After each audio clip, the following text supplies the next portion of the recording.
sure glad that we got together on Facebook yesterday, and you decided you wanted to come out. Absolutely, me too. Very happy about it. Yeah. What made you decide to come down and start speaking out about the Narconon? Your experience back, and you were there for 9 years. Back in what year? I went on the program, started in 1997.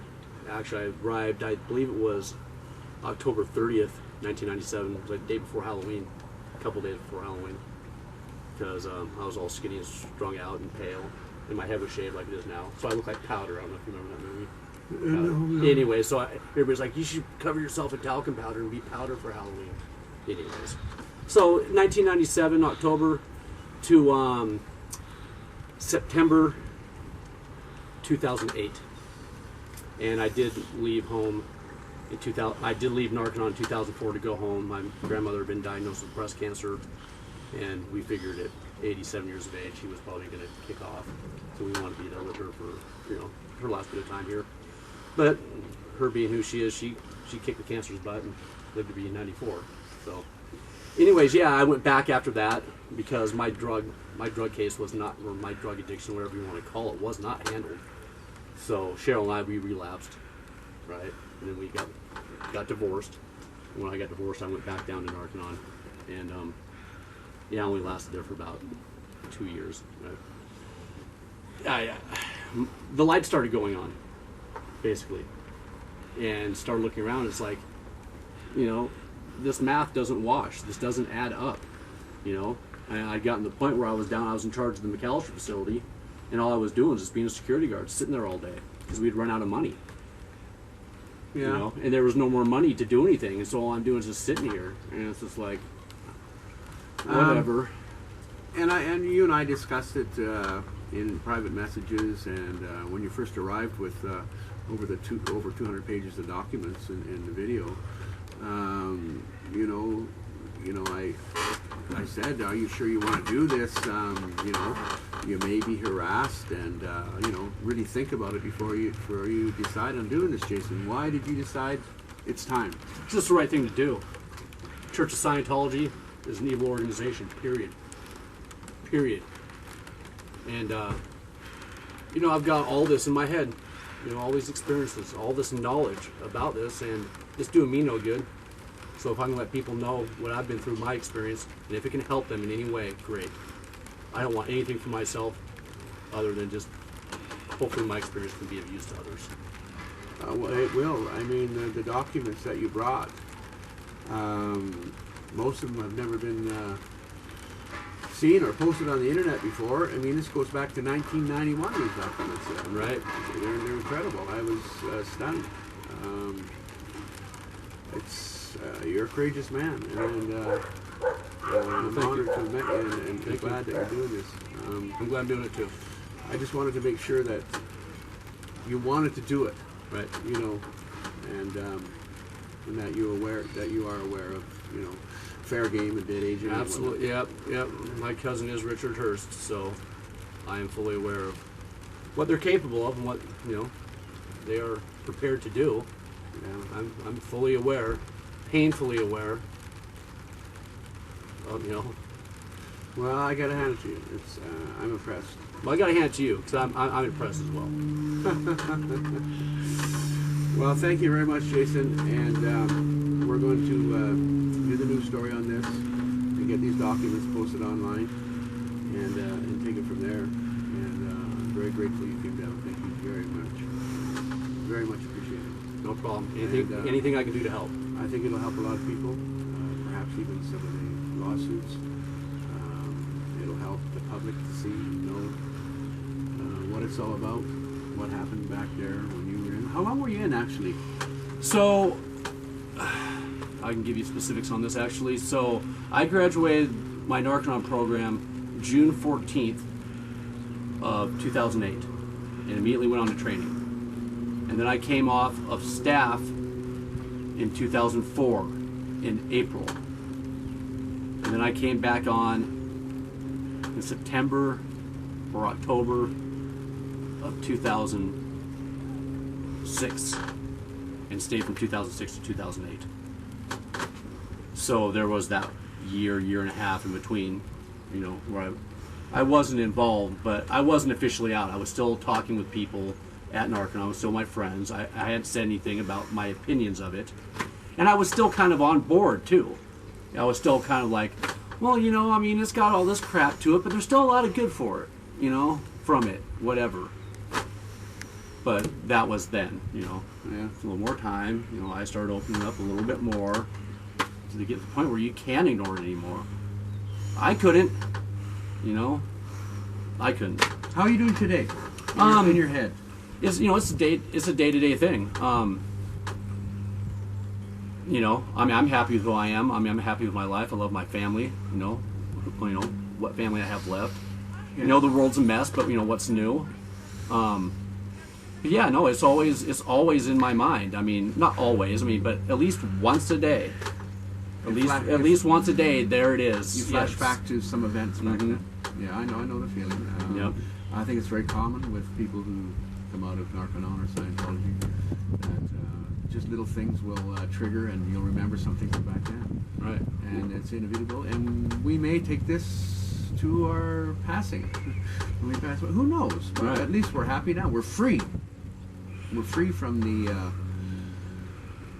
the abuse, harassment, exploitation, and getting those stats in on Thursday. Wasn't that something? Thursday at 2 o'clock. Every Thursday at 2 o'clock. I'm like, well, no, it's still to this day. I mean, you ask me how am I doing today? Well, it's still on Thursdays at 2 o'clock. I'm like, no, it's Thursday at 2 o'clock. Yeah. But not for me. Not for me. And I was a director of INR, you know, so Thursday at 2 o'clock, you know, I was one collecting the stats. What a nightmare. What a nightmare. It's so weird. It's a joke. It is, you know, and I don't want to, you know, discount my experience or anybody's experience, but it's just, you know, the whole thing is just a bad joke started by L. Ron Hubbard. And while you were out there, you met David Miscavige. Yep. You met Tom Cruise. You met Priscilla Presley. Priscilla Presley. I mean, what about Ethan Suplee? What about Kirstie Alley? You ever meet her? No, never met her. She's in one of the documents that you brought. Right. That was a document that was done without my participation. And with the documents that you brought, I noticed there's quite a few photos in there of some of the patients that signed waivers yes. to be in the magazines. However, I think I'm going to blur out their faces because of the HIPAA laws and whatnot. Right. And we would, like I was telling you earlier, you know, we would have them sign waivers, you know, and when we take volunteers, look, we're going to do some promo. Does anybody want to volunteer for it? Well, here you're going to have to sign this waiver saying that, hey, we're going to use this stuff, and you're not going to be, you're not going to be compensated for your participation. Yeah. You know, so, you know, participate at your own, you know, excuse me. This is pretty heavy. Yeah. Was there some things that happened there that you were upset with, that really bothered you, that you knew was not ethical or moral? Well, yeah, most definitely. I mean, where do I begin? That's one of the hard parts of this, you know, is knowing that I willingly participated, you know, of my own volition on this stuff. And that's not cool. I don't like how I was made to see that this was the right thing to do, and then I'm doing it, and I know it's not the right thing to do, yet I'm continuing to do it. I mean, probably the biggest one that I couldn't stand the most was working in ethics, was having to call parents and let them know, hey, look, we're kicking your son out, we're kicking your daughter out, you know. And some of the times they'd be like, well, don't send them home. So we'd have to just take them down the bus stop. Here's $50, and here's a sack lunch. There's enough for a plane ticket or a bus ticket. I mean, sometimes we get them plane tickets, you know. And then there was the times, you know, where it's just like talking with parents. They call up, you know, my son is a mess. My daughter is a mess. Help me. What's going on? And they, you know, we kick them out, and they want to send them back. You know, and there towards the end, it was just like, be glad. You know, I would never say this to them, but it was like, be glad we kicked your child out. Be glad they're not here anymore. You know. Were you ever a reg at Narconon? No, I started out in ethics. I was recruited to be an ethics officer.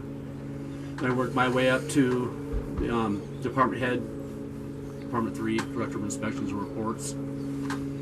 And I stayed on that post till about 2003 until I was burnt out. And I went to somebody, either John Austin or Mike Gosler or something like that, and just said, hey, look, I am so burnt out on this post. I can't take it anymore. If I read one more KR, I'm gonna freak. KR knowledge report. Knowledge report, right? You know, because we get knowledge reports from all the staff and all the students. Everybody's tattletaling on everybody else. All day long, every day. And yeah, first thing in the morning, you know, muster the staff, sit down. First thing I get to do is just go through all the knowledge reports. So my day just starts with a shit sandwich from the get every day. And yeah, I don't remember what your question was. No, what things that upset you? Yeah, there's that, you know, kicking people out the way we did, just dropping them off at bus stations and stuff. That was terrible, having to call parents. I always thought, I mean, not always, excuse me, for the majority of my stay there, it wasn't until the end, about the last year, that I finally woke up, you know, and said, this is ridiculous. I've been conned, and I've been taking part in this con, and this isn't right. But for first 9 years, I was gung-ho devoted Scientologist. They turned me into a Scientologist. I read it, I fell for it. You know. But I thought Narconon didn't turn people into Scientology. Right. Yeah, of course it doesn't. Right. No, those documents that you brought pretty well prove they do. Yeah. Narconon has nothing to do with Scientology. It just uses the licensed technology of L. Ron Hubbard or whatever through Able. You know, I whatever. Yeah. Whatever. And I always knew that. I mean, see, that's what's weird about this is you'll see these red flags, but you just turn a blind eye to them. You see one at a time, but you don't put it all together as a big fraud. Right. It is a fraud. It's not until there. Absolutely, it is a fraud. You know, and I can't say, and I hate to even say this, but yeah, I did get some benefits, but benefits that I could have gotten anywhere else. You know, I remember I got so frustrated in my TR's class, I refused to go to class for like 2 weeks, and nobody came to get me. They let me sit in my room by myself and just introvert and just trip the hell out on my drug addiction, on the program. Shelved your file. Well, yeah, they're just like, I don't know if they just said, let's just give them space or something, but I couldn't believe it. And back then, I mean, Shalako, actually my class, if you can call it that, my class is actually probably about 65% of the 20 people that were on the program with me. We all came on the staff. We all came on the staff together. And where was I going with that? Can you help me out with that? Yeah, well, you were at Shalako. Oh yeah, they just let me sit. They just let me sit for like 2 weeks. And at the time I was like, good, because I wanted to be left alone. But that wasn't what I needed, you know. I needed to be counseled. I needed rehabilitation. That's why I was there. Yeah. Right? But no, I couldn't do my TRs, and so I gave up and blew. And I'd come to 179. That was the name of the building, 179. That's where they had the cafeteria and the course rooms downstairs and the saunas. And I'd come and get my meals, and they'd be like, "You going to course today, Jay?" Nope. You know. And that's what I'd do. I'd sit in my room. I was reading New Slant on Life. I was reading self-analysis. You know. I was reading the fundamentals of thought. It's like, well, I am reading my tech. You know, I don't need to do that crap right now. I'll do it when I want to. No one's coming to get me anyways. You know. I know. I did the same thing. I know, and many other people do the same thing. So you know, you're not an exception to the little what happens there. Right. The objectives just about drove me over the edge. Yeah, I was screaming. I was fuming. Yeah, Dairy Hallmark. Hi, Dairy. Of course, you loved the book and bottle, didn't you? Oh yeah. How many times I've seen that ball get thrown across the room and smack? Well, okay, did they ever do reach and withdrawal with you? No, but they did with everybody else. I refused to do it because they actually put real drugs on the table, cocaine, crack, alcohol. We use real alcohol, but we use no real drugs. Okay, we had real drugs because of the stuff that they took off the people coming in. Mm-hmm. And they had to pick it up, feel it. But how did the reach and withdrawal work for you? Because I actually write about it in my book. I actually, at the time... It was real alcohol. Well, it was real alcohol, but it wasn't real drugs. So that, it's like, this is stupid. This isn't even real drugs. Now, of course, you got soap chips there that look like crack cocaine, and they look just like it, but because that it's not the real drug, it's like, well, this is just play pretend. Yeah. But no, they had, for some reason, like a whole cardboard box full of like wine and beer and whiskey. And instead of just, putting in dyed water or something, apple juice, grape juice, alcohol. It was real alcohol. And one day one of the students broke into it and took it off out in the field and drank it all. And then there was no more real alcohol, And that's the last thing you want to see just before when you're graduating Narconon, to go out. Who wants to see their dregs? Right. Who wants to see alcohol or drugs or whatever just before they leave? And that's the last part of the program, really. You actually graduated your program, and that's the thing you do. Mm-hmm. Yeah. Yep. Another thing that I really couldn't stand, the fact that we had no kind of aftercare. There was no program, at least with an AA, regardless of your feelings on AA or, any of that. At least you can go to a meeting when you're done. And meet some people and friends that are sober. Right. But not with that. I know, there's nowhere to go when you're done, And so,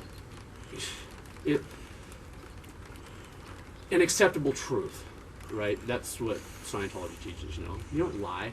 You tell an acceptable truth. Yeah. And it's amazing how people are just so good at just, okay, yeah. I just fell, right into that.